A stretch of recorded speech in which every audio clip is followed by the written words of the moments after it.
the Los Angeles Lakers have the chance to do the funniest thing. I can't even help but smile because I don't even believe this is actually going to happen. But the more and more research I did into it, it actually might.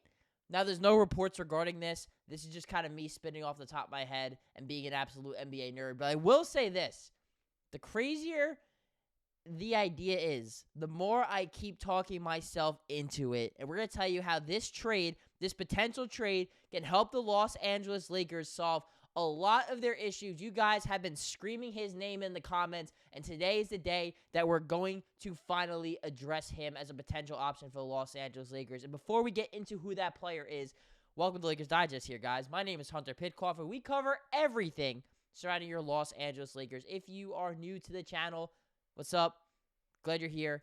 Stop what you're doing right now, though, and subscribe if you haven't, because we are trying to get to 5,000 subs before the end of the month, and we hit 4,000 right before the ball dropped on New Year's Eve, and we're already more than halfway there, and we're about a third of the way into the first month of the new year. So I am very confident in us that we can reach 5,000 subscribers before the last day of January, and I don't really want to keep you guys waiting too much longer on this, so let's just get into the video. But before we actually get into, I'm not even going to say the player, guys.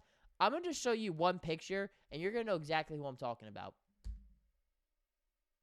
This guy, none other than Isaiah Stewart, who's ready to risk his entire NBA career to kill LeBron James and potentially get himself. I mean, guys, come on. I know this happened a few years ago, but this is still one of the funniest moments I think I have ever watched. Unironically funny moments watching the Los Angeles Lakers ever since I started watching them when I was a kid. But what does Isaiah Stewart bring to the table? And a lot of you guys in the comments have been bringing up Isaiah Stewart as somebody that the Los Angeles Lakers should target. At first, I kind of brushed off the idea, like, all right, there's the whole spew with him and LeBron. Of course, Isaiah Stewart got hit in the face a little bit by LeBron a few years ago. Ended up being suspended 2 games. LeBron ended up being suspended 1 game during that altercation as well. And both got tossed from that game as well. So that was definitely a crazy heated game between the Lakers and the Pistons. And you're probably like, Hunter, like, is there an actual weird scenario where LeBron James even be okay with this? We're going to talk about that because, I have no idea. But the idea of Isaiah Stewart does make a lot of sense for the Lakers. And you're going to look at these numbers here. You're not going to be that impressed. He's averaging under 6 points a game, under 6 rebounds a game, a block per game as well. The shooting numbers aren't great, although he is shooting 88% from the free throw line this year. Not super big, 6'8". You're like, Hunter, like, how can this guy be a potential backup big man for us? Well, there's this thing called context, and the Detroit Pistons right now are a team that's actually playing pretty good. So they're not just looking to sell guys just to sell guys. However, it is pretty clear that Isaiah Stewart has kind of lost his spot in the rotation a little bit here. He's really only being used as a backup big, which is what he is in the NBA, but Jalen Duren has had such a good year for them that Isaiah Stewart's kind of gotten pushed to the side, and they've got a lot more shooters and guys like that, like Tobias Harris, Malik Beasley, that are just getting, not that Beasley would take minutes from him, but they just have more guys that they need to play. Asar Thompson, for example. And so the need for Isaiah Stewart, they don't really need him anymore. Right? Like, he was a good, valuable player, and if you look at his stats before this season, which, again, have not been very impressive for him, Isaiah Stewart is typically, again, a guy who's averaging 11 points per game, had his best year last year. He typically shoots 50+% from the field, pretty good free throw shooter, and last year saw 38% from 3. So, and he's also, while 6'8", he is 250 pounds, and he has almost a 7'5" wingspan. And he is somebody who, despite having a smaller, more stockier build, he's actually pretty nimble as well and has a pretty solid mid-range game and handle. So Isaiah Stewart, while he is not necessarily big in height, he makes up for it with a really long wingspan and a very sturdy body as well. So this is the physical center that the Lakers have honestly wanted, and he's only 23 years old. So this is somebody that actually makes a lot of sense for the Los Angeles Lakers, and why the Lakers should honestly look into targeting him, because one team's trash might be another team's treasure, and somebody like Isaiah Stewart would actually be a really, really good option for the Los Angeles Lakers in theory. But we're going to get a little bit into reality here. Can this actually happen? Can Isaiah Stewart actually swallow his pride? I mean, I don't know how he feels about LeBron now, but can he hypothetically swallow his pride? And can LeBron swallow his pride, make bygones be bygones and be teammates for an ultimate goal of competing in the West and, even possibly competing for a championship? Now, Isaiah Stewart, if we want to look at his contract here, it's pretty reasonable. I was originally thinking, all right, $15 million a year. They might have to trade Rui Hachimura, but if they don't want to trade Rui, there actually is a scenario where the Lakers wouldn't have to, and here's why. Because if you look at the contracts here, LeBron James, Anthony Davis, they're obviously not going to get traded. Dorian Finney-Smith they just got, he's not going to get moved, nor would Shake Milton. Austin Reaves, they're not going to look to move him. I doubt they would look to move Max Christie or Dalton Knecht. So what they do have here is Gabe Vincent, who's making $11 million right now a year.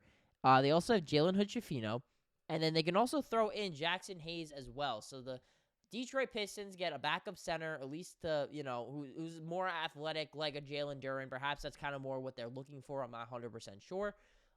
They get a young project in Hood-Schifino, who, can maybe be the backup point guard for, Cade Cunningham. Has good size. As well, like Cade, really good in the pick and roll, just like Cade Cunningham. Now, he's not nearly as good as Cade Cunningham, and he might have to be with their G League team. But, Jalen Hood-Schifino does possess these kind of traits that the Pistons seem to look for in a backup guard. And Cunningham, a pretty good athlete, not super athletic. Jalen Hood-Schifino isn't that athletic at all, but he does have the size at that point guard spot that the Pistons seem to really want in the guy, leading the charge out there offensively, organizing the troops. And then Gabe Vincent, could be that temporary backup guard.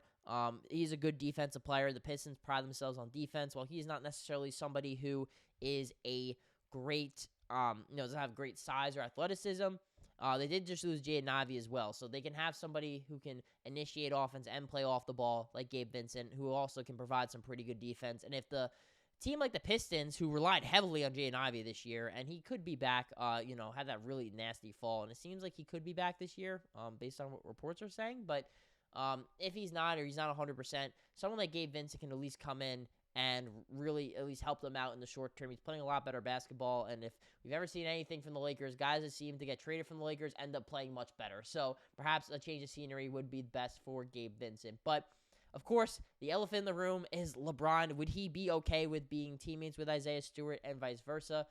I think that they can hopefully, LeBron doesn't seem like a super, super petty guy.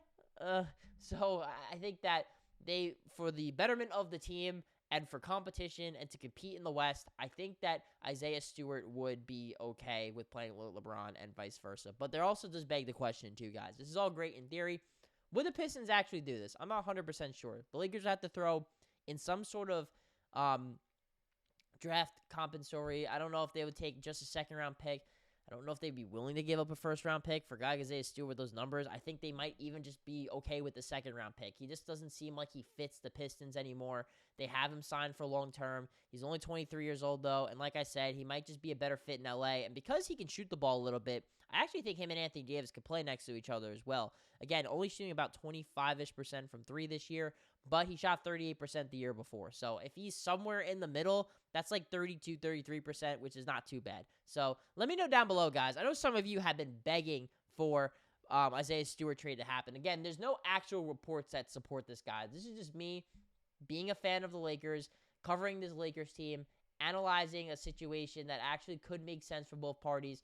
And, I've actually talked myself a little bit into Isaiah Stewart being a legitimate option for the Lakers if they pursue it. So let me know below in the comments too. And not to end the video on a sour note here, guys, but the Wildfires are still ripping through Los Angeles, and a lot of different units there, fire departments and first responders are trying their absolute hardest to make sure to contain these fires, as well as hundreds and thousands of people have had to evacuate. Homes have been burnt down, including J.J. Redick, the head coach, of course, of the Lakers, as well as one of their senior videographers. His childhood home, was also burnt down by the fires. So I have down below a link to NBC4 Los Angeles, the local news affiliate there in LA. While I am not from Los Angeles myself, my heart goes out to them. So is everybody here at Lakers Digest and with our company Digest Media. It is an absolute tragedy what you all are going through right now there in Los Angeles. I'm sure a lot of you guys watching this video are from there or know people from there as well. I've seen photos, I've seen videos, guys. It's absolutely rough. And I can't even imagine what it's like to be actually on site there right now. But there's a lot of different organizations in this link that NBC provided, such as the Red Cross, Salvation Army, United Way of Greater Los Angeles, and many other efforts that are trying to stop these fires and help out the people that have been affected by these fires. So obviously I'd love for you guys to subscribe to the channel. That does mean a lot, but this cause is a little bit more important now too. So definitely, if you can, if you have a couple dollars to spend, definitely, I would recommend, why not helping out the people in Los Angeles. We're here for you guys here on Digest Media, or with Lakers Digest, and I promise you guys we're going to continue our best to give you guys maybe just, while going through these trying times, a little bit of positive news as the Lakers here. It looks like, as of this recording, that they will be playing this Saturday night against the San Antonio Spurs.